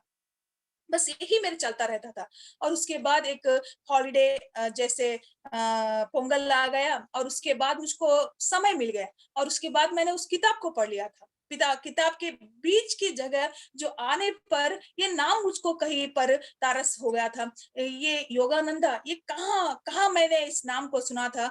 बस ये हम सिर बाँध रहे थे, पूछ रहे थे कि कौन है? ये नाम से हमारा निस्बत क्या था? और उसके बाद हुआ ये था कि मैं ध्यान में बैठ गई।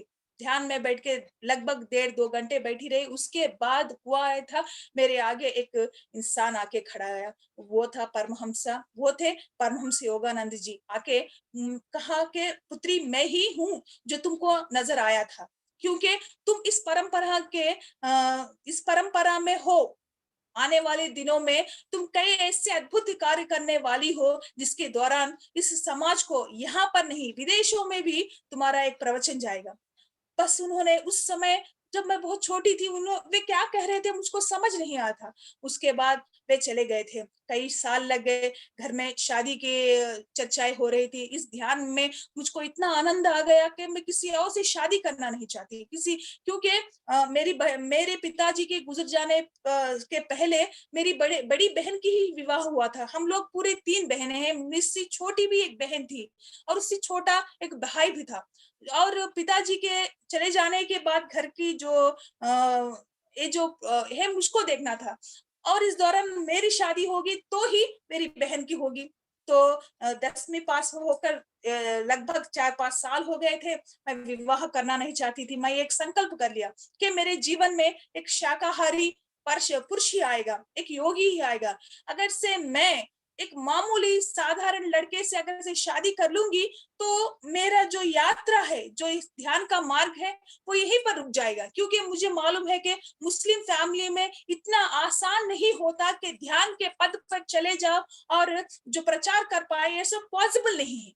तो मैंने निश्चय कर लिया था, अगर से मैं विवाह करूँगी, तो एक योगी से या फिर एक शाकाहारी इंसान से मैं विवाह करूँगी। तो इस दौरान कई सारे निस्बत आते थे। इस दौरान हुआ ये देखते-देखते मेरी छोटी बहन की भी शादी हो गई। इतना ही नहीं, उसका लड़का भी आ गया था। घर में बहुत सारा बवाल चल रहा था, झगड़ा चल रहा था कि कब इसकी शादी होगी। 20 पर 4 घंटे ये लड़की ध्यान में बैठी रहती है। एक तो जैसे पागल के जैसी हो गई, क्यों? इस लड़की को शादी क्यों नहीं करते? न जाने कितने मेरे वजह से मेरे माँ को कई सारी बातें सोसाइटी से सुननी पड़ी। और इतने में हुआ ये था कि मुझको एक विज़न आ गया था कि उस विज़न में मैंने जो मेरी शादी होने वाली उस सज्जन पुरुष को मैंने देख लिया था। और एक दिन हुआ ये कि हम लोग यहाँ विजयवाड़ा के एक ऊँचे ट्रैकिंग पर जब चले गए थे, उस प्लेस पर मैंने उस लड़के को देख लिया था। और उसके बाद हुआ या था कि मैंने उस लड़के से बात किया और उसके बाद धीरे-धीरे उसका फ़ोन नंबर लेकर उनसे बात करती रहती थी। और एक दिन मैंने उन्होंने मुझसे कहा कि क्या हम शादी कर लें? तो उन्होंने साफ इनकार कर दिया। कहते हैं कि आप तो जैसे क्या क्या बात कर रही हैं आप? आपके बारे में मुझको कुछ भी नहीं मालूम। आप क्या हैं? क्यों किस तरह आप कौन है भी मैं नहीं जानता, लेकिन आप कहते हैं कि मुझको आपके मास्टर्स ने दिखा दिया, आपके विज़न में मैं नज़र आ गया। अच्छा चलो ठीक है, अगर से मुझको भी एक विज़न आ जाए या फिर मास्टर्स मुझको भी कह दे कि इस लड़की से तुम शादी कर लो, तो मैं शादी कर लूँगा। तो इस दौरान क्या हुआ या क्या लगभग 3-4 साल लग गए थे। उन्होंने हाँ नहीं किया था। घर में बहुत झगड़ा चलता था। और एक दिन हुआ ये था कि मैं बहुत थक गई थी, क्योंकि घर पर ऑलरेडी एक मैच आ चुका था, मुझको लड़के वाले देख चुके थे और शादी तो पक्की हो गई थी। मैं बहुत घबरा गई थी कि मेरा जो संकल्प था वो चला जाएगा, क्योंकि एक मुस्लिम लड़की को एक शाकाहारी जीवन नहीं मिलता। अगर बहुत सारे लोगों ने कहा कि क्यों, कब तक तुम इस तरह बिना शादी के रहोगी? क्या बूढ़ी हो जाओगी? या फिर क्या तुम ही ध्यान सिखाओगी? क्या तुम ऐसा कर लो कि शादी कर लो और उसके बाद तुम्हारा जो हस्बैंड आएगा उसको ध्यान सिखाओ। वो समझ जाएगा तो अच्छी बात है ना। तो मैंने कहा उनसे कि मैं उस एक इंसान के लिए नहीं आई हूँ, पहली बात। मैं उस एक इंसान के लिए ही नहीं आई हूँ, मैं कई करोड़ लोग मेरे लिए इंतज़ार कर रहे हैं, कई आत्माएँ हैं जो जिनको मुझे एक्टिवेट करना है, मुझको बोलना है कि शाकाहार जीवन का मतलब क्या है, योग क्या है, क्रिया क्या है, ये सब मुझको समझाना है। सो मैं उस एक इंसान के लिए नहीं आई हूँ। तो बहुत सारा झगड़ा हो जाता था। और उसके बाद एक दिन मैंने उनसे फ़ोन करके पूछा कि क्यों मुझसे आप शादी करना नहीं चाहते? क्या है जो आपको मुझसे शादी करने के लिए रोक रहा है? तो उन्होंने मुस्कुरा के कहा, "लड़की, ऐसी कोई बात नहीं है। आपको आपको जो एक्सपीरियंस आया था वो आपका पर्सनल था, वो मेरा नहीं था। सो आपका एक्सपीरियंस को मैं अपना कैसा बना लूँ?"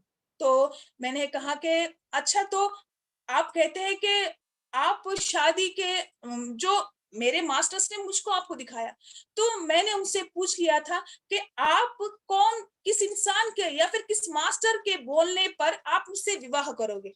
तो उन्होंने फौरन कह दिया कि मैं महाअवतार बाबा जी का शिष्य हूँ। और अगर से महाअवतार बाबा जी आकर तुमसे विवाह करने के लिए मुझको बोलेंगे, तो तब मैं तुमसे शादी करूँगा। पर इतनी ही बात थी और मैं फ़ोन रखकर घर पे आके रो रही थी कि ये तो पॉसिबल नहीं है। बाबा जी कैसे बोलेंगे?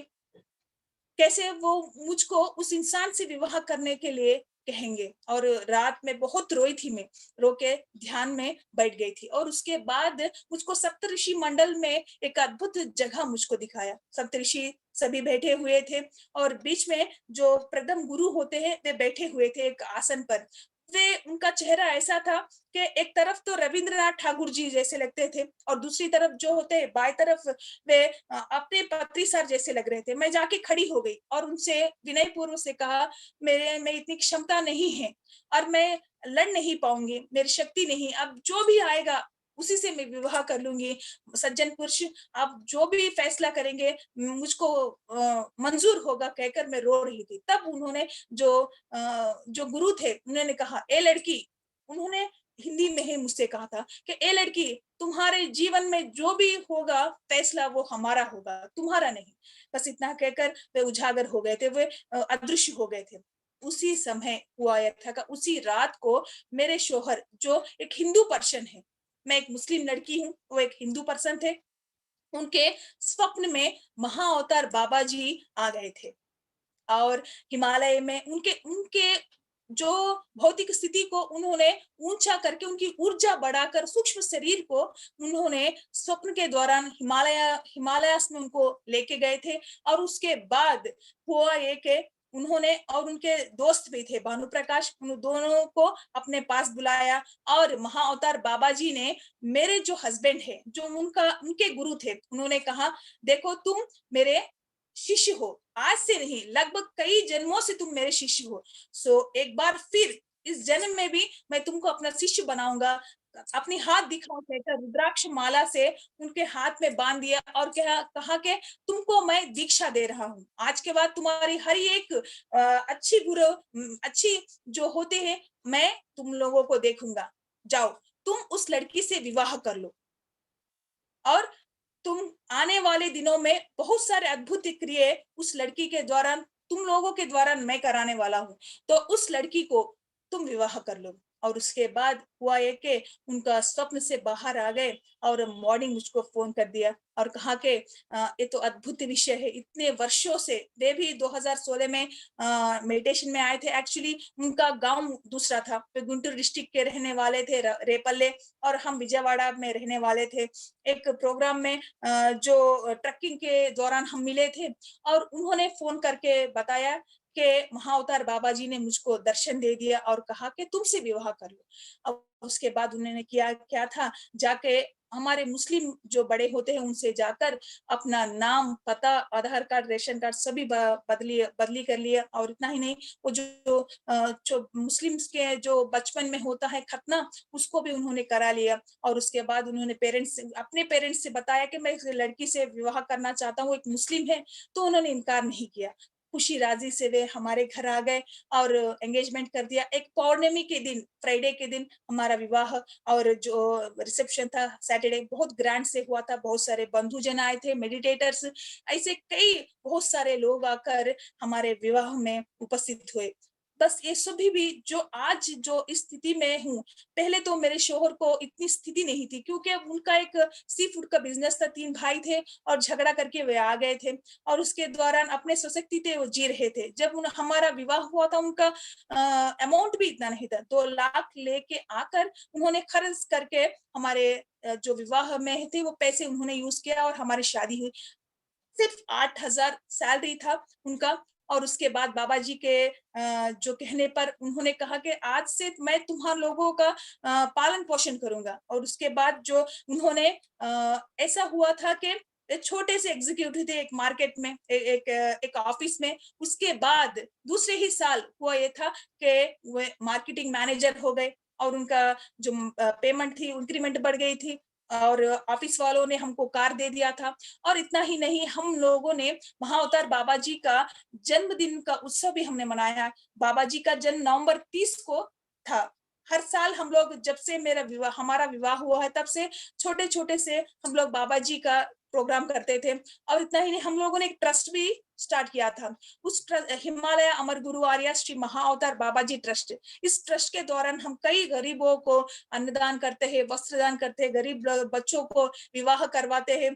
और इतना ही नहीं, कई ऐसे काम हम जो ये सभी सेवा कार्य हम करते हैं कि हम लोगों ने आज तक किसी से डोनेशन नहीं लिया था, लेकिन अगर से कोई भी हमें डोनेशन देते थे वे लेते और इसी सेवा कार्यक्रम में हम करते थे। और इस साल जो कोरोना के वक्त भी हम लोगों ने एक और फाउंडेशन को स्टार्ट किया था, अर्थ पीस, द पीस फाउंडेशन।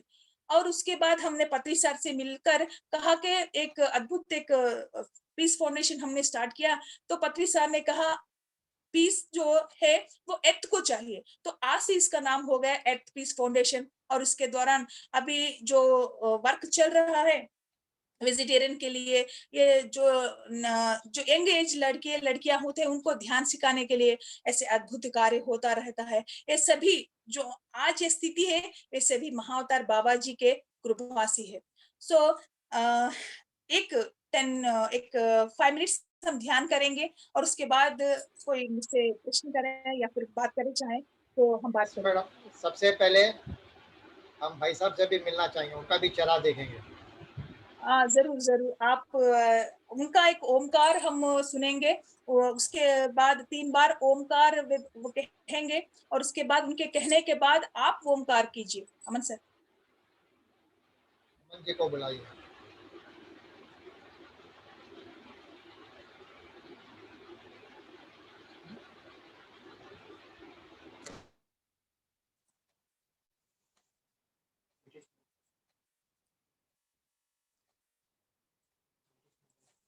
तो वे आ रहे हैं, हम तब तक ध्यान में बैठेंगे और सहज और सरल से जो हमारी उच्छ्वास और निश्वास है, उस श्वास को हम लेते और छोड़ते हुए इस क्रम में हम बैठे होंगे। अपनी रीढ़ को इस तरह खड़ा कर और उसके बाद जो अपनी सांस है उसको हम धीरे से लेंगे और छोड़ते रहेंगे। और एक ओमकार का जो वॉइस है उसको हम सुनेंगे और उसके बाद निधान से हम लोग भी इस ओमकार की प्रक्रिया को आप लोग भी 3 बार आप कीजिए। धीरे से पहले सांस लीजिए और उसके बाद धीरे से सांस छोड़ते रहिए।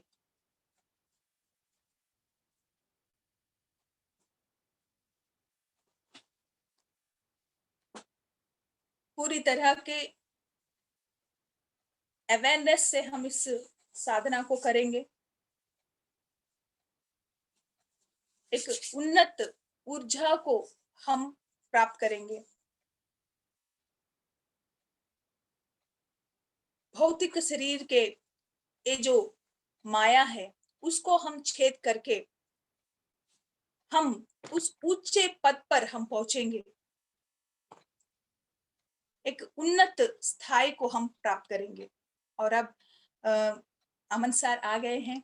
उनका नाम अमन हनी अली खान है और मेरा नाम हनी अमन अली खान है। यानी अमन यानी शांति, हनी यानी प्रेम तत्व। ओके, सार आ गए हैं और ओमकार बोलेंगे। पहले बार जब ओमकार बोलेंगे तो इनके रोकने के साथ आप भी ओमकार कीजिए। ऐसे 3 बार हम करेंगे और उसके बाद फिर कुछ देर हम ध्यान में बैठेंगे, उसके बाद हम बात करेंगे।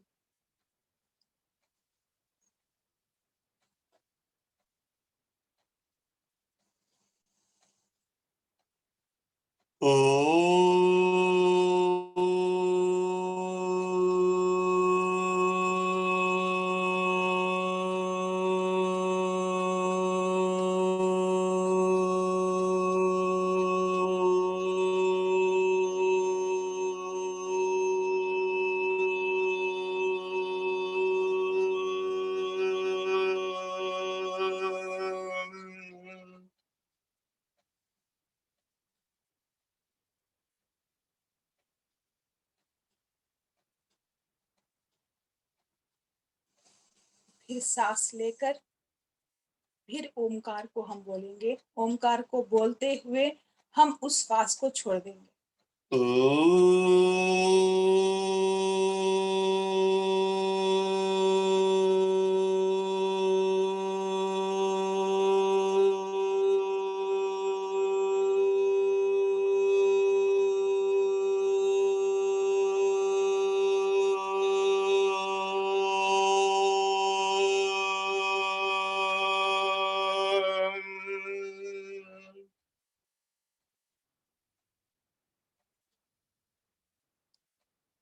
और अब तीसरी बार हम ओमकार को बोलेंगे सांस लेकर, और ओमकार को कहते हुए धीरे से उस श्वास को हम छोड़ेंगे।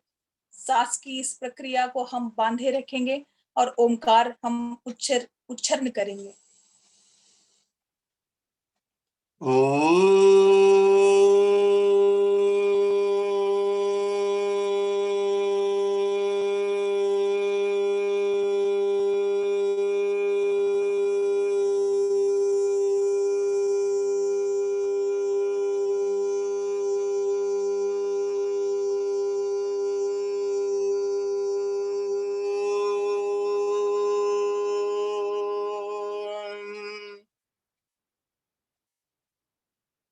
एक अलौकिक शक्ति को हम प्राप्त कर रहे हैं, एक ऊर्जा जो हम में आ रही है।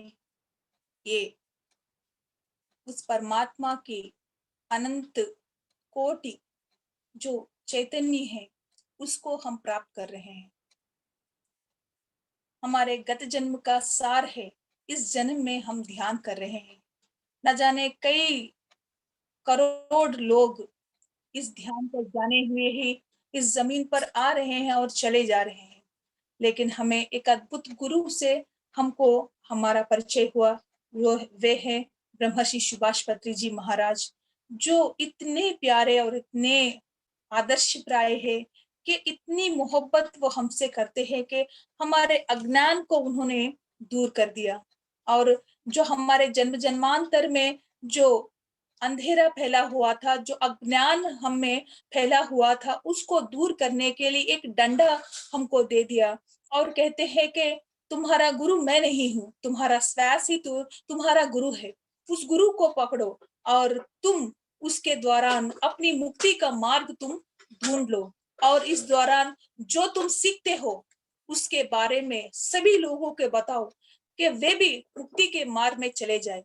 तुमको शाकाहारी बनना है, क्योंकि इस जमीन पे हर एक जीव को आनंदमय जीवन व्यतीत करने का हर एक का जन्म सिद्ध अधिकार है, उसको हमें लेना नहीं है।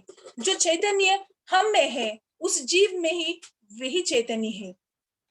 इस दौरान पत्री सर ने ऐसे कई आत्माओं को उजागर करके एक रोशनी में लेके आए थे। कल तक हम सभी इस अंधेरे के अज्ञान के इस अंधेरे में फंसे हुए थे, लेकिन आज एक ऐसी रोशनी में हम आ गए हैं जिसके द्वारा कई लोगों को हम जागृत कर रहे हैं। ये इस जन्म का सार नहीं मित्रों, ये गत जन्म का सार है जो हम लेके आए हैं। बैलेंस इसको कंप्लीट करके बस यही आखिर जो अंतिम जन्म हम बनाकर यहाँ से चले जाएंगे और ऊर्ध्व लोक में जाकर ऐसे कई करोड़ लोग हमारे पास आएंगे। उस दिन हम उन लोगों को इस ध्यान के मार्ग पे सिखाकर वापस उस जमीन पे भेजेंगे, जो अज्ञान में वे जो गलतियां कर चुके हैं उसको क्लियर करने के लिए भेजेंगे। ऐसे कई लोग हमारे पास आएंगे जो आज इस ध्यान के बारे में इनकार कर रहे हैं, जो जीव हिंसा करते हैं, वे सभी फिर जन्म लेके इस जमीन पर आएंगे। उन सभी को हम मुक्ति मार्ग दिखाएंगे। जो मार्ग हमने चुना है वह सर्वश्रेष्ठ है, इतनी अद्भुत और कोई हो ही नहीं सकता। उस मार्ग पे हम आ गए हैं, बस ये तो उस भगवान का कृपा हम पे है। बस 2 सेकंड हम एक और करेंगे और उसके बाद फिर हम बात करेंगे।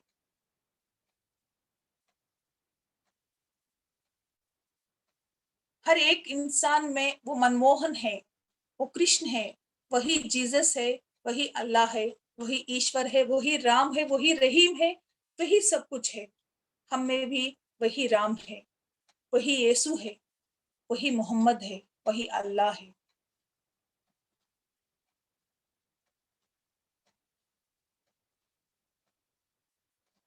Just fraction of seconds, आप अपने दोनों हाथों को अपने आंख पर रख लीजिए और धीरे धीरे से अपने हाथ देखते हुए अपने आंखों को खोल दीजिए। Okay masters? थैंक यू आप दोनों को, बहुत बहुत धन्यवाद। धन्यवाद जी। बहुत धन्यवाद आप लोगों का थैंक यू। सुना भी और आप लोगों को देखा भी। देख के ही आप दोनों का चेहरा एकदम समझो कि ऊर्जा से भरा हुआ है।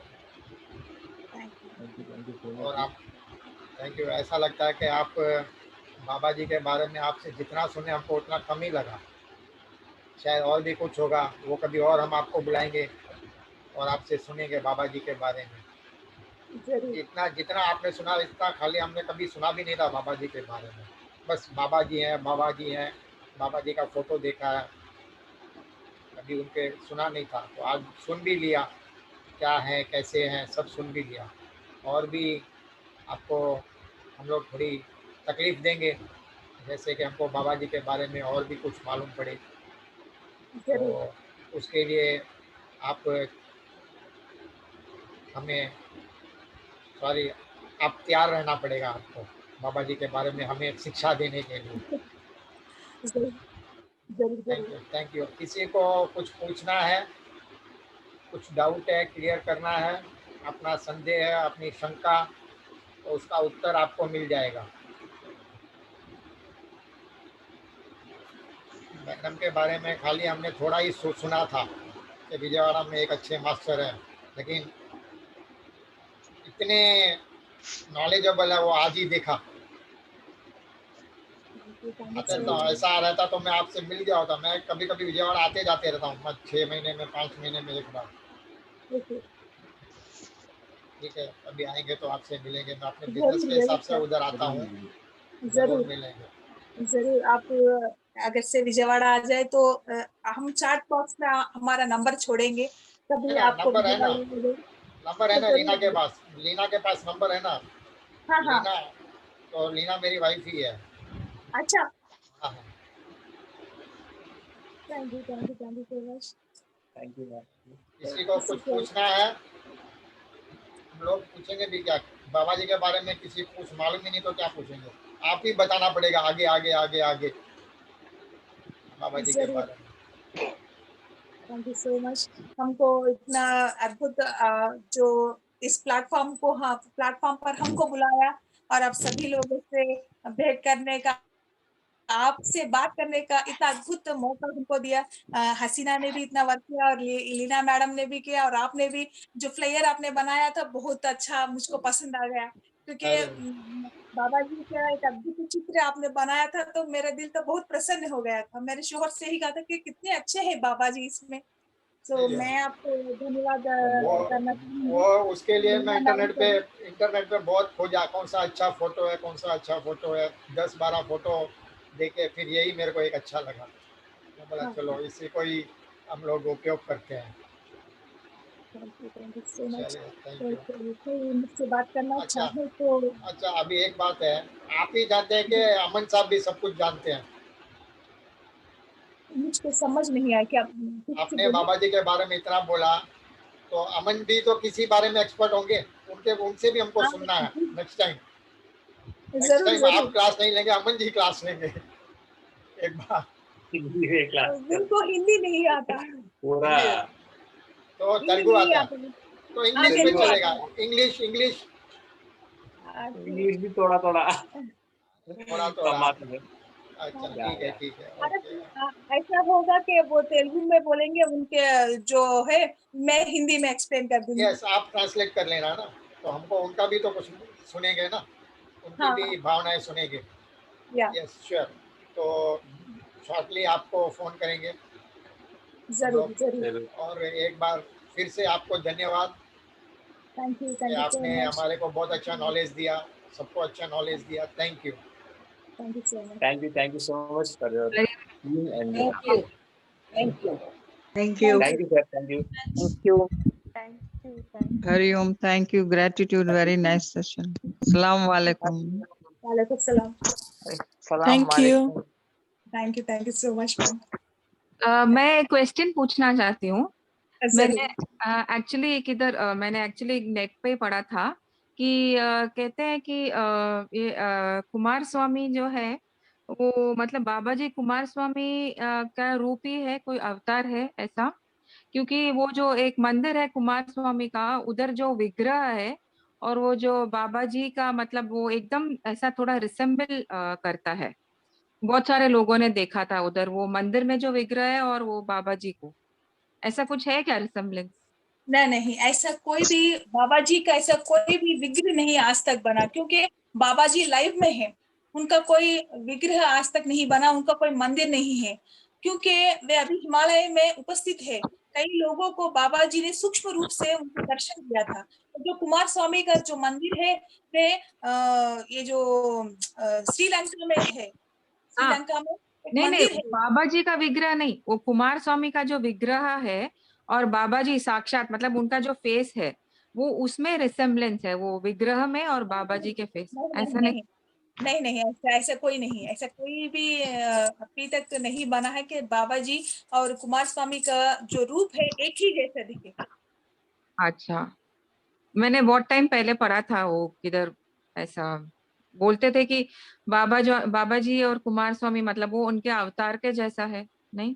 नहीं नहीं नहीं अच्छा नहीं। ठीक, हमारे ओके। पास बाबा जी का किताब है, जो एक से दो तीन किताबें हैं, क्रिया योग के बारे में किताबें हैं, कौन है बाबा जी, और बाबा जी और क्रिया योग के बारे में ऐसे कई किताबें हैं जो हम पढ़ते रहते हैं।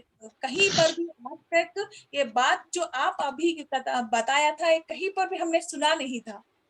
अच्छा ठीक है, ओके। आज भी क्रिया योग परमानंद हंस जी के फॉलोअर्स सिखाते हैं। हाँ, वो हाँ। है, सिखाते हैं, क्या है मालूम उनका कुछ? Kriya Yog.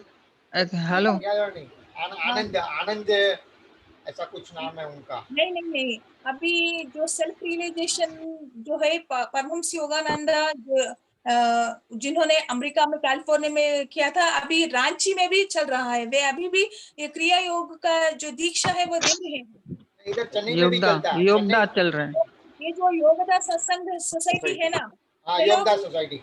हाँ या वे लोग अभी भी इस क्रिया योग का दीक्षा दे रहे हैं, लेकिन वो गुप्त होने हैं, वो गुरु मुक्त ही हमको मिलेगा। ऐसे हम लोगों को बोलने का अनुमति नहीं है, क्योंकि हाँ वे उन्होंने परमिशन एक जो लोग होते हैं उनसे वे एक पेपर पे साइन कराते हैं कि आप इस क्रिया योग के बारे में किसी को नहीं बताएंगे, क्योंकि गुरु मुक्त है, उनको सीखना पड़ता है। जो मंत्र होता है वो गुरु ही हमको उपदेश करेंगे। हरिओम। मैंने सीखा है क्रिया योग, योगदा अच्छा, सोसाइटी। हाँ, आनंदम परिपूरम वाले गिरी जी से। हाँ, और अच्छा, जिस दिन मैं चेन्नई में रहते हैं, चेन्नई से आउटर में, और जिस दिन मैं करती हूँ उस दिन ऐसा स्टेट रहता है जैसे मैं पूरा दिन 24 घंटे ध्यान में वो स्टेट रहता है जिस हाँ, दिन क्रिया योग कर लिया तो। ये जो ये योगानंद के जो मेन है यूएसए में रहते हैं, उनसे भी मेरी मुलाकात हुई। एक बार वो चेन्नई आए थे, हम लोग मिले थे उनसे। Wow, great. मैं कभी कभी जाते रहता हूँ, उनका यहाँ पे आश्रम भी है। और अभी हाँ। 27 फरवरी को वो लोग क्रिया योग सिखाने का एक प्रोग्राम चालू कर रहे हैं 3 दिन का। मद्रास में? हाँ, चेन्नई में। और वो शायद अभी वो ऑनलाइन करेंगे। ओके, हाँ हाँ, ऑनलाइन में अभी क्लासेस चल रहे हैं। हाँ, ऑनलाइन में क्रिया योग का क्लासेस कर रहे हैं 27, 28 को। 27, हाँ, 28 और 3 मार्च। मेरे को भेजना लिंक। हाँ, भेजता हूँ, भेजूंगा। मैं ग्रुप में डालने को बोल देता हूँ। रिवाइज हो जाएगा। हाँ, ग्रुप में डाल देता हूँ। आप चैट बॉक्स में भेज दीजिए तो लीला मैडम के द्वारा हमको भी मिल जाएगा एक बार, फिर हम भी उस सब्जेक्ट को फिर एक बार हम गेन करेंगे। यस, मैं आपको लीना मैडम को बोल दूंगा, आपको व्हाट्सएप कर देंगे, चैट मैसेज कर देंगे व्हाट्सएप पे। जरूर यस, फिर आप अपने अरे, ग्रुप में भी किसी को बोलना है तो बोल सकते हैं। जरूर आपका भी जरूर। जो ग्रुप है सबको इसको एक बार सीखने के बाद किसी को सिखा नहीं सकते हम लोग। हाँ, नहीं हाँ, सिखाते हैं। यस, नहीं सिखा पाएंगे क्योंकि वे एक अद्भुत शक्ति है जो गुरु मिलता है, हमको सीखना पड़ता है। जो इसके योगी है उनको ही इस क्रिया योग का जो शक्ति है मुझको मिलेगा। हम्म। ओके, चलिए आज का सेशन अभी समाप्त करते हैं। थैंक यू, कल थैंक यू फिर हम सो लोग मच। मिलेंगे, सब लोग कल फिर सब लोग इसी आईडी पे मिलेंगे। धन्यवाद सबको। हमारा नंबर उस पे चैट बॉक्स में रख दिया है, किसी को कोई डाउट हो तो हमसे बात करना चाहें तो हाँ, जरूर अभी हमसे अभी बात डाल देता करें। हूँ, अभी डाल देता हूँ। मेरा number thank you, Thank you so very much. much. Thank you. Thank you very much. Thank you so much ma'am. जो number. Thank you, thank you, thank you. Thank you, Thank you. Bye bye. हरिओम। Thank you, हरिओम। सब लोग रहें, इनका number मैं chat box में डाल रहा हूँ 1 मिनट के लिए। सब लोग रहें, फिर नोट करके जाए। नंबर भी रहें। आपका नंबर बोल दीजिए ना आप ही। 8686 8686 150। 1524 हाँ नहीं सर, 150। 1504 नहीं नहीं, 150। 150 हाँ, 143. 143। मैं फिर से आपको बताऊंगी, 8686 150 143। ये देखिए डाल दिया। हाँ ये बरोबर है। हाँ, बराबर है। Thank you so much.